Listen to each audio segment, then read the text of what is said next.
Hello everyone. Welcome back to my channel. So दोस्तों, आज हम लोग यहाँ पर बात करने वाले हैं एक्सेल के कुछ फंक्शंस और ट्रिक्स की। तो सबसे पहले हम लोग डिस्कस करते हैं एक्सेल के रिपोर्टिंग पॉइंट ऑफ व्यू से कुछ ट्रिक्स। जैसे कि दोस्तों, अगर मैंने आपको यहाँ पर ये डेटा सेट दिया, एम्प्लॉय नेम्स। अब ये नेम्स, आज मेरे पास ये 14 नेम्स हैं। कल को ये नेम इंक्रीज भी हो सकते हैं और डिक्रीज भी हो सकते हैं। अब अगर मैं आपको ये बोलता हूं कि यहाँ पर इस ए कॉलम में जितना भी डेटा होगा वो मुझे यहाँ पर रिपोर्ट वाले टैब में कॉलम ए पर चाहिए। तो अब लेकिन आपको ये भी मैंने बताया कि हो सकता है कि मेरा कोई भी नाम इंक्रीज भी हो सकता है या लिस्ट में डिक्रीज भी हो सकता है। यानी कि कोई नाम हट भी सकता है और कोई नया नाम ऐड भी हो सकता है। तो मैं चाहता हूं कि मेरे पास इस ए कॉलम में जितने भी रिकॉर्ड्स होंगे वो सारे रिकॉर्ड्स यहाँ पर आने चाहिए। तो अब हम लोग जनरली क्या करते हैं कि हमारे पास जितना रेंज होता है हम उतना रेंज ले लेते हैं या उससे कुछ ज्यादा रेंज ले लेते हैं। जैसे आपने किया इक्वल्स टू और आपने यहाँ पर ये पूरा कॉलम ऐड कर लिया। जैसे आपने इसको एंटर किया तो देखिए यहाँ से आपके पास सारे नाम्स आ गए, बट यहाँ पर ये अनवांटेड जीरो यहाँ पर आ रहे हैं। बट आइडली मुझे तो इतना ही नाम चाहिए था। तो आप अगर यहाँ पर इतनी ही रेंज को पिक करोगे तो भी आपके लिए इश्यू क्रिएट होगा कि कल को अगर कोई नया नाम ऐड हो गया या डिलीट हो गया तो आप कैसे ऐड करोगे उसको। राइट, हर बार मुझे रेंज को चेंज नहीं करना। तो मुझे इस रेंज को डायनामिक बनाना है। तो यहाँ पर दोस्तों, हम लोग ट्रिम रेंज को यूज कर सकते हैं, बट वो कैसे ट्रिक से यूज करेंगे वो मैं आपको बताता हूँ।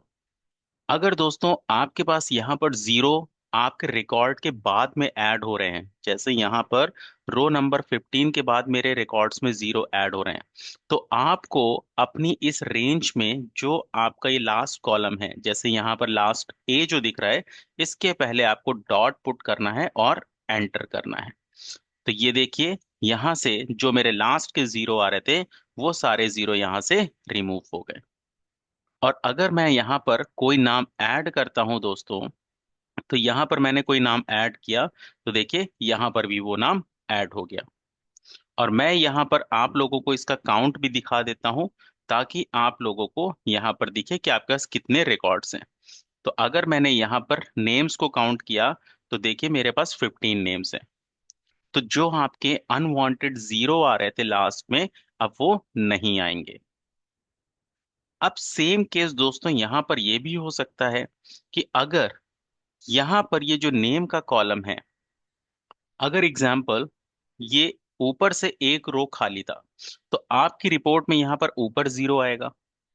तो अब अगर मुझे ये ऊपर के जीरो नहीं चाहिए और मेरा जो एक्चुअल हेडर है वो A1 से स्टार्ट होना चाहिए, तो आप यहाँ पर जो आपका फर्स्ट वाला रेंज था ए, इसके पहले दोस्तों यहाँ पर आपको डॉट पुट करना है। और आपने जैसे ही एंटर किया, so now you can see कि आपका नेम कॉलम शिफ्ट हो गया A1 सेल पर। तो इस तरीके से हम लोग इस डॉट को यूज कर सकते हैं। अब दोस्तों यही जो डॉट होता है इसी को हम लोग ट्रिम रेंज फंक्शन बोलते हैं एक्सेल में। जैसे कि अभी आपने देखा था कि जब हमने यहाँ पर इस पूरी रेंज को पिक किया था और एंटर किया था दोस्तों, तो यहाँ पर आपके पास डेटा कुछ इस तरीके से आ रहा था। राइट, नॉर्मल डेटा ऐसा है जिसमें आपके पास लास्ट में भी जीरो आ रहा है और यहाँ ऊपर भी जीरो आ रहा है। तो अभी मैंने आपको एक टेक्निक बताया कि आप डॉट को यूज कर सकते हो या फिर आप यहाँ पर ट्रिम रेंज फंक्शन को यूज कर सकते हो। अगर आप इस ट्रिम रेंज फंक्शन को यूज करते हो दोस्तों, तो ये आपके प्रीफिक्स के जीरो और जो सफिक्स के जीरो होते हैं, यानी जो स्टार्टिंग में जीरो आ रहा था और जो लास्ट में जीरो आ रहा था, वो इसको रिमूव कर देता है। तो आपको अपनी रिपोर्ट में उतनी ही रेंज का डेटा मिलेगा जो आपकी एक्चुअल रेंज होनी चाहिए। इसके मैं आपको कुछ और एग्जाम्पल बताता हूं। जैसे कि आपके पास यहां से ये डेजिग्नेशन है। अब आपके पास डेजिग्नेशन B2 से B14 सेल तक है और मैंने बोला मुझे यूनिक लिस्ट आप बना कर दो। तो आप क्या करोगे, यहां से एक्सेल में एक फंक्शन होता है यूनिक। अगर आप इस यूनिक फंक्शन को यूज करते हो दोस्तों, तो ये आपको यूनिक लिस्ट बना कर देगा। अब लेकिन प्रॉब्लम ये है कि मेरे पास आज तो 14 तक रिकॉर्ड्स हैं, लेकिन कल को हो सकता है कि 17 तक जाए, 18 तक जाए, या 20 तक जाए। तो एग्जाम्पल, आपने कुछ एडिशनली नंबर ऑफ रोज ले लिया कि B20 तक, और जैसे आपने इसको एंटर किया, तो ये देखिए यहाँ इसने लास्ट में जीरो ऐड कर लिया, राइट, क्योंकि वो लास्ट में सेल्स खाली हैं। अगर यहाँ कुछ ऐड करोगे देन यहाँ पर वो ऐड होगा, करेक्ट। तो अब मैं यहां से लास्ट के सफिक्स के जीरो नहीं चाहता हूं। तो मैंने अभी आपको बताया था, अगर आप लास्ट का सफिक्स नहीं चाहते हो, तो आप यहाँ पे डॉट यूज कर सकते हो। अगर मैं यहाँ पर B20 के पहले यहाँ पे डॉट लगा देता हूं, तो देखिए वो जीरो हट गया, राइट। या फिर दोस्तों सेम चीज आप यहाँ यूज कर सकते हो कि अगर आपने यहाँ से ट्रिम रेंज फंक्शन को यूज किया, तो ये भी आपको हेल्प करेगा जीरो को रिमूव करने में। तो ट्रिम रेंज फंक्शन एक्सेल का बहुत एक यूजफुल फंक्शन है दोस्तों।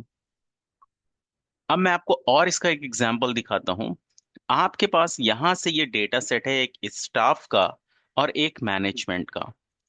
अब आपको यहां से डेटा को कंसोलिडेट करना है। ये आपके पास डेटा है स्टाफ का, और यहां पर आपके पास जो डेटा है वो है आपका मैनेजमेंट का।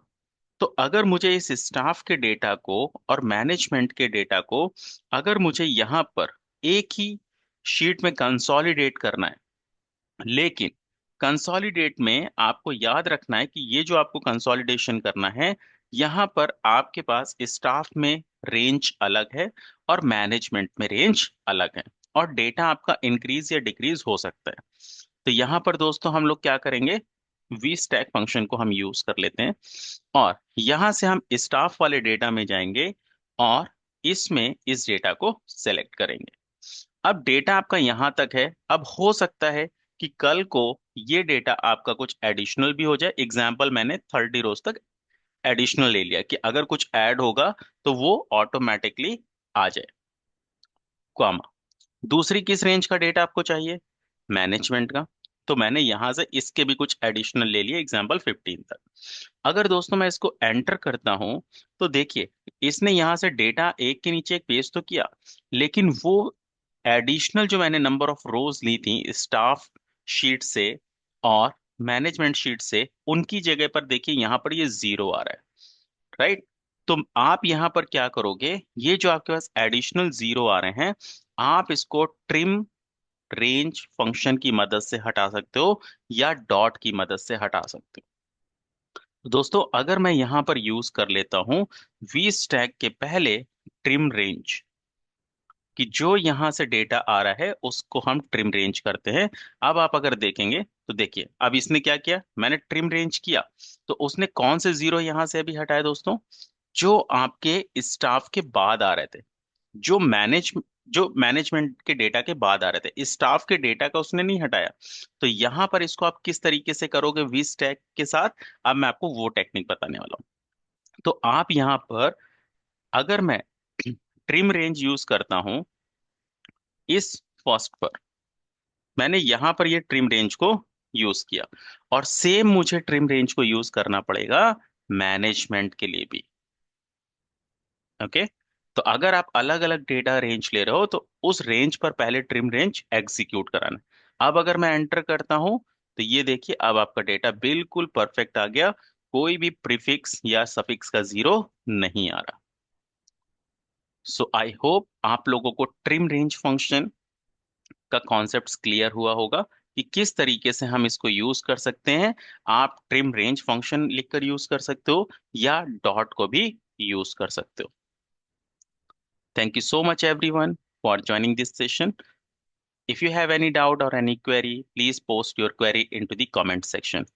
Thank you so much.